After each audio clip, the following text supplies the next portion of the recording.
Assalamualaikum warahmatullahi wabarakatuh. Perkenalkan, nama saya Muhammad Al-Fatih dengan NIM 2524041 dari kelas PTIK 3B. Tujuan dibuatnya video ini yaitu untuk memenuhi salah satu tugas ujian tengah semester mata kuliah jaringan komputer.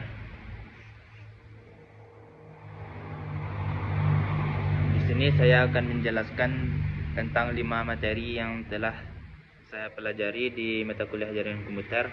Itu materi pertama yaitu pengantar jaringan, yang kedua perangkat lunak jaringan, terus yang ketiga lapisan fisik, yang keempat tentang jaringan kabel, dan yang kelima tentang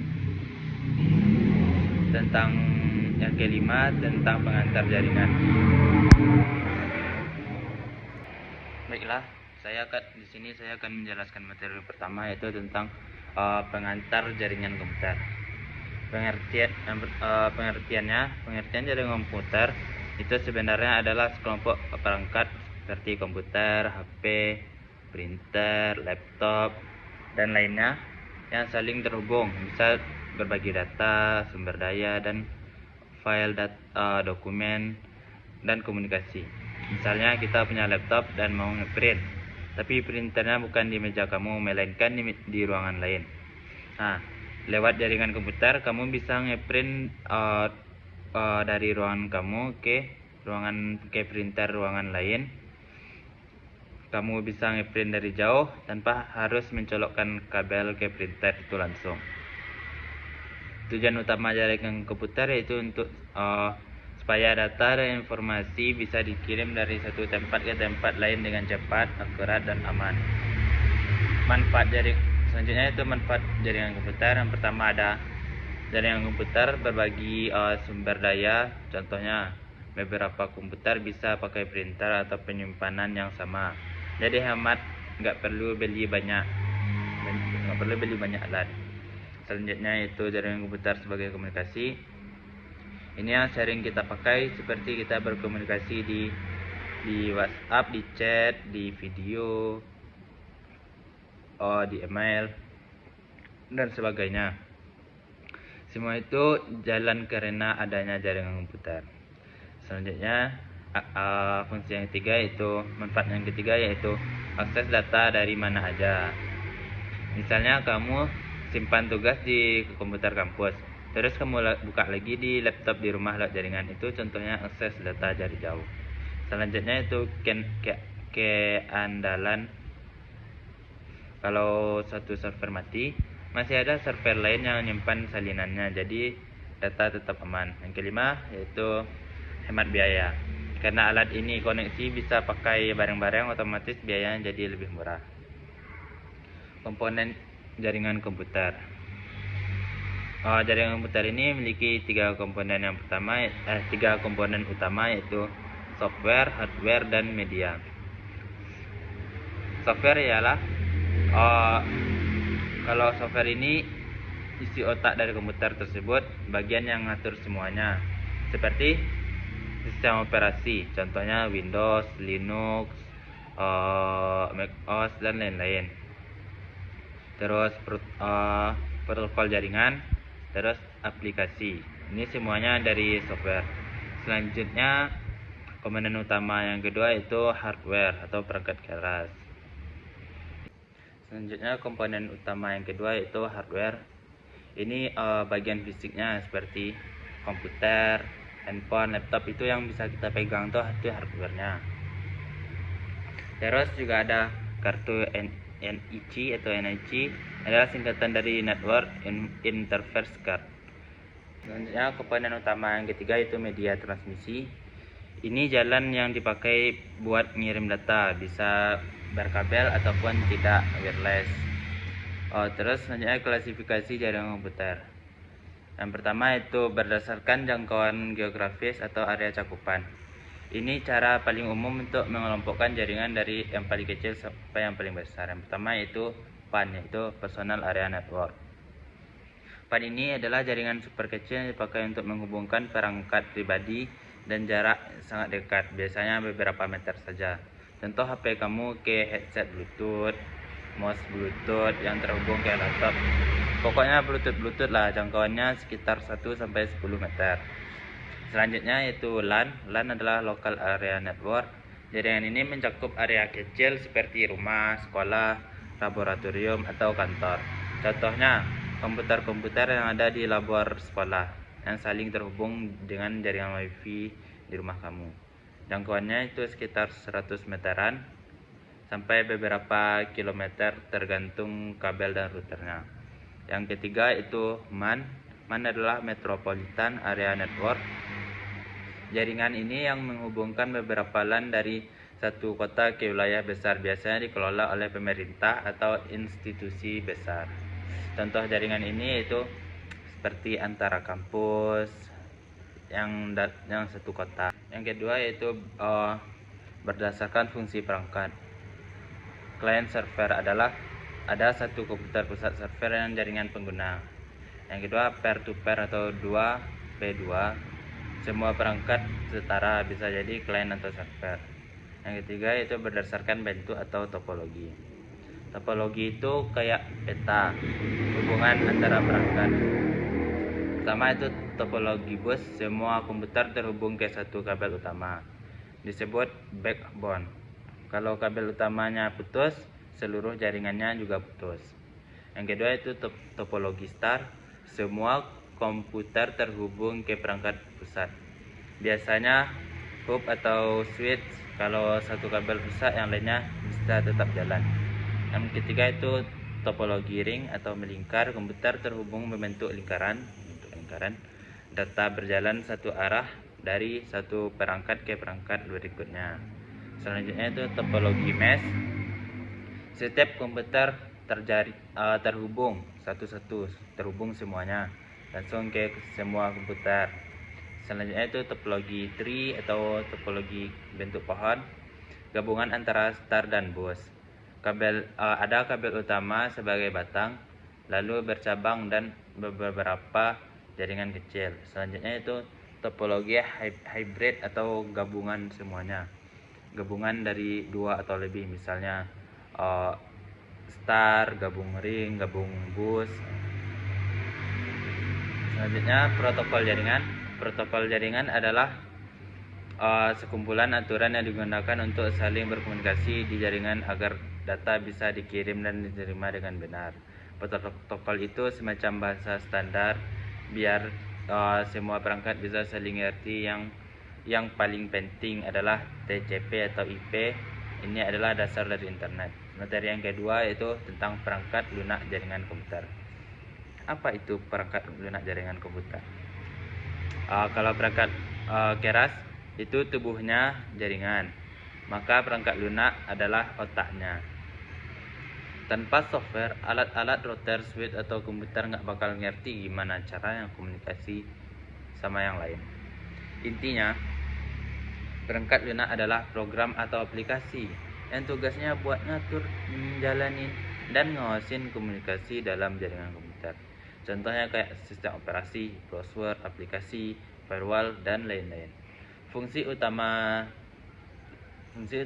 perangkat lunak jaringan ini itu untuk ngatur komunikasi antar perangkat biar data bisa dikirim dan diterima dengan lancar, ngebuat jaringan bisa beroperasi otomatis, misalnya membagi IP, mengatur lalu lintas, terus menjaga keamanan jaringan. Jenis-jenis perangkat lunak ini itu yang pertama itu perangkat lunak sistem jaringan atau network system software. Ini pondasinya, tanpa ini jaringan nggak bakal bisa jalan. Sistem operasi jaringan ini sistem yang khusus dibuat ngatur jaringan.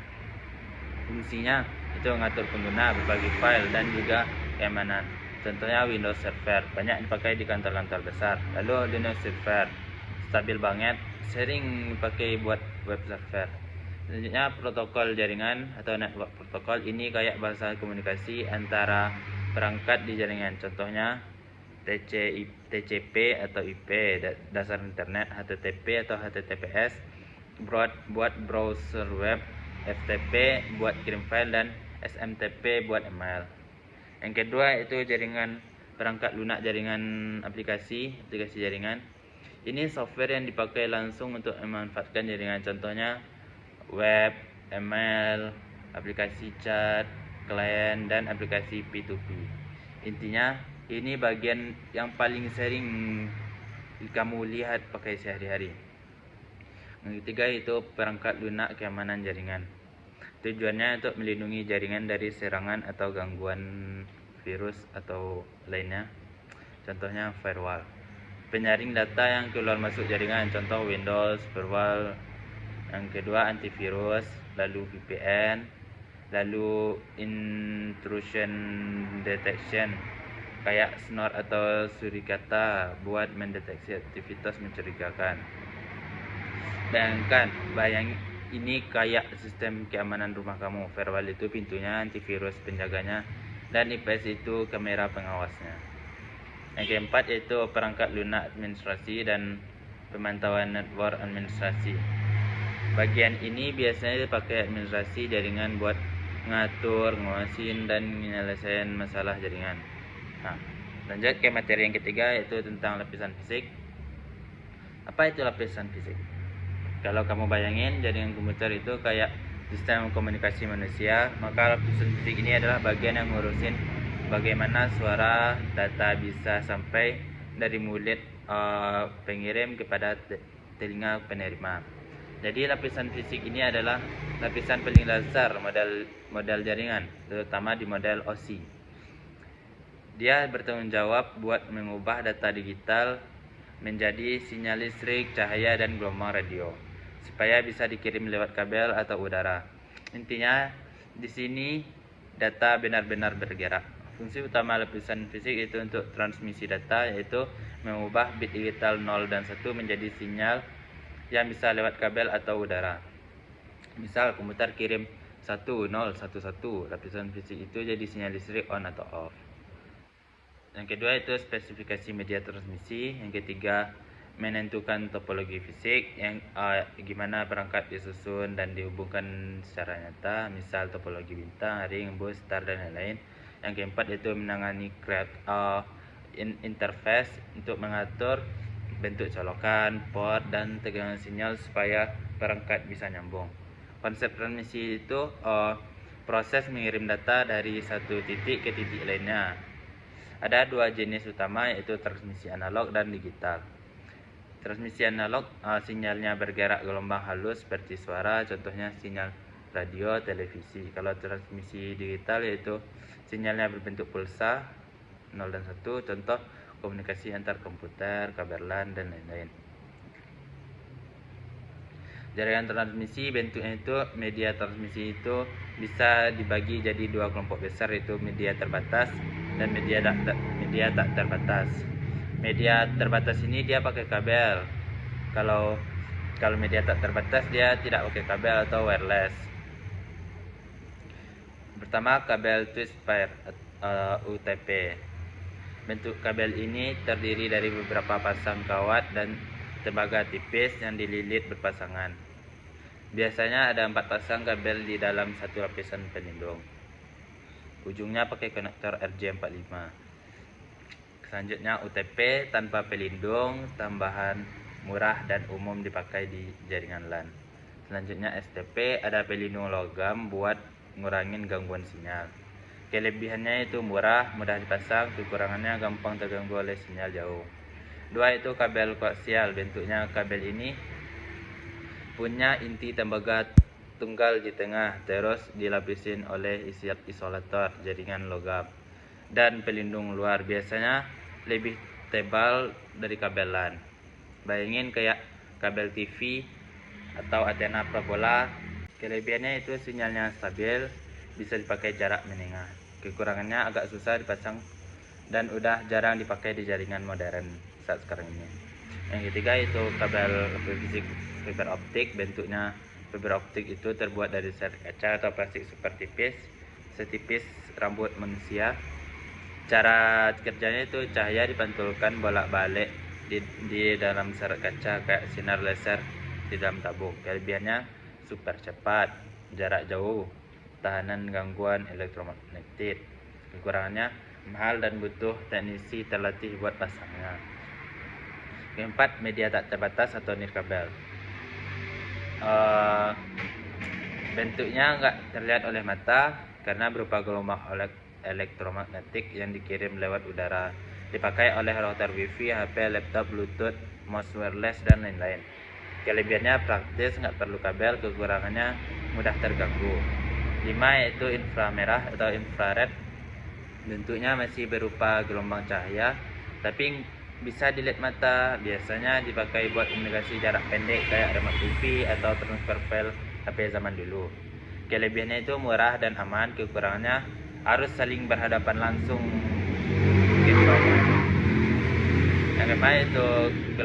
Yang keenam itu gelombang mikro atau microwave. Bentuknya sama kayak radio tapi punya frekuensi lebih tinggi, bisa dikirim antar menara tinggi atau tower. Kelebihannya bisa jarak jauh, cepat. Kekurangannya butuh pandangan lurus, nggak boleh ketutup gunung atau gedung. Selanjutnya, transmisi dan komunikasi. Artinya itu transmisi naik kabel itu proses mengirim data tanpa kabel fisik, pakai gelombang elektromagnetik seperti radio, mikro cahaya, dan lain-lain. Jadi sinyal dikirim lewat udara dari satu perangkat ke perangkat lain. Contohnya kehidupan sehari-hari, wifi di rumah atau di kampus, bluetooth di HP, hotspot, jaringan seluler, dan lain-lain. Cara kerjanya itu dikonversi jadi gelombang elektromagnetik lewat antena, ditangkap oleh antena lain, diubah lagi data digital. Kelebihannya itu nggak butuh kabel, bisa menjangkau banyak perangkat sekaligus. Kekurangannya bisa terganggu sinyal dari alat lain, dan keamanan perlu perlindungan yang lebih ekstra. Selanjutnya, komunikasi satelit. Artinya, komunikasi satelit adalah sistem pengirim data lewat satelit yang mengorbit di luar angkasa. Sinyal dari bumi dikirim ke satelit, lalu dipantulkan lagi ke tujuan permukaan bumi. Bayangin kayak antena parabola rumah yang kamu pakai buat ngirim sinyal ke langit. Satelit menangkap terus dipantulkan lagi ke parabola di rumahmu. Kelebihannya bisa menjangkau seluruh dunia, cocok buat tempat terpencil dan yang nggak ada jaringan. Kekurangannya biayanya sangat tinggi, kadang ada delay waktu tunda karena jaraknya jauh banget. Contohnya itu TV satelit, GPS, komunikasi militer, dan internet di kapal laut dan atau pesawat.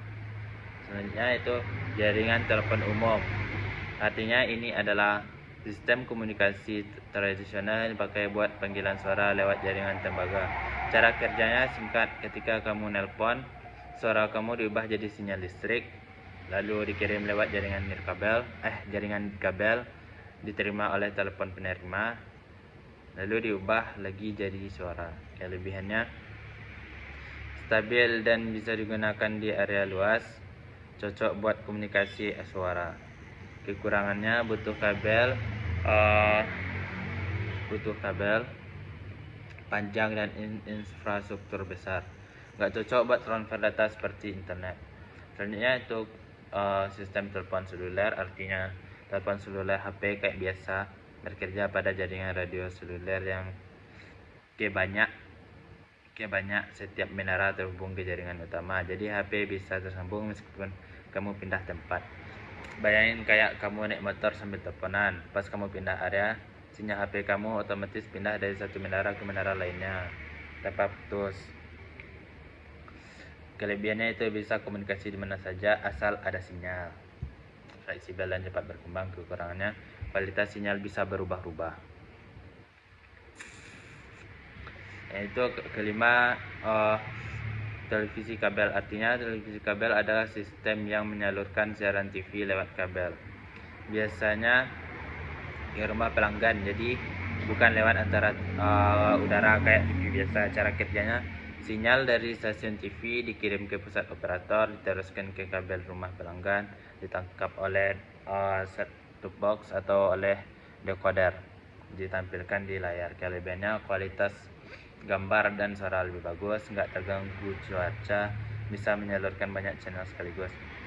Kekurangannya hanya bisa di area yang sudah punya jaringan kabel dan harus langganan atau berbayar. Yang kelima itu tentang membahas tentang perangkat jaringan komputer. Yang satu yaitu bridge G. Nah, bridge G atau jembatan, bentuknya yaitu mirip kotak kecil, ukuran kayak Swiss atau router kecil, biasanya punya 2 atau 4 LAN aja. Kadang di bagian depannya lampu indikator LED buat nunjukin koneksi aktif atau tidaknya, melihat aktif atau enggaknya. Dipakai untuk menghubungkan dua jaringan LAN biar bisa saling bertukar data. Yang kedua itu router. Router ini bentuknya kotak datar. Kadang pipih, kadang agak tinggi. Dan hampir selalu punya 2 atau 4 antena di belakangnya buat wifi. Di bagian belakang dan beberapa port LAN, 1 port WAN, dan kadang tombol power serta reset. Bayangin router yang kamu pakai di rumah itu contohnya adanya antena, lampu LED depan, dan kabel LAN di belakang. Router ini dipakai untuk mengatur arah lalu lintas jaringan, menghubungkan jaringan lokal ke internet. Yang ketiga itu switch. Bentuknya switch ini kelihatan mirip dengan router tapi nggak ada antenanya. Biasanya punya banyak port LAN, 8, 16, 24, bahkan 14 port LAN. Berjajar tapi bagian depan. Ini atasnya biasanya tulisan merek seperti Cisco, TP-Link atau D-Link. Kotak bagian panjang bagian depan penuh lubang LAN. Kadang colokan data massal dipakai untuk menghubungkan banyak komputer atau perangkat satu jaringan LAN. Yang keempat itu hop. Hop juga mirip sama switch tapi biasanya lebih kecil dan lebih sederhana. Bisanya cuma punya 4 sampai 8 port LAN dan lampu LED kecil di depannya. Enggak ada tombol antena atau colokan kabel bentuk dan port listrik. Dipakai untuk menghubungkan beberapa komputer tapi semua data dikirim ke semua port. Enggak ada secerdas switch. Yang kelima itu gateway. Gateway ini enggak punya bentuk baku. Karena bisa berupa hardware atau komputer server. Kalau bentuk hardwarenya mirip router besar atau server mini yang dipakai di ruang server. Kalau berupa software biasanya dijalankan di komputer atau di server khusus. Gateway ini dia dipakai untuk menghubungkan dua sistem jaringan yang berbeda jenis atau protokol, misal LAN ke internet atau jaringan kantor ke sistem cloud. Yang keenam itu teknik peralihan switching techniques. Bentuk ini bukan perangkat lunak tapi lebih ke cara kerja di dalam perangkat seperti router atau switch. Kalau kamu mau pakai gambar di video, kamu bisa pakai diagram atau data, misalnya gambar jalur tunggal, gambar paket kecil, gambar pesan besar. Dipakai untuk mengatur bagaimana data berpindah dari satu titik ke titik jaringan lainnya. Mungkin sekian dari penjelasan dari saya. Banyak salahnya saya minta maaf. Saya akhiri dengan wabillahi taufik wal hidayah. Assalamualaikum warahmatullahi wabarakatuh.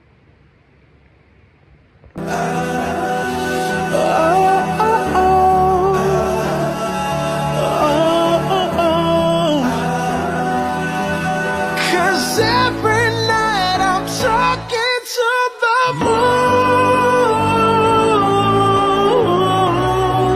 still trying to get to you.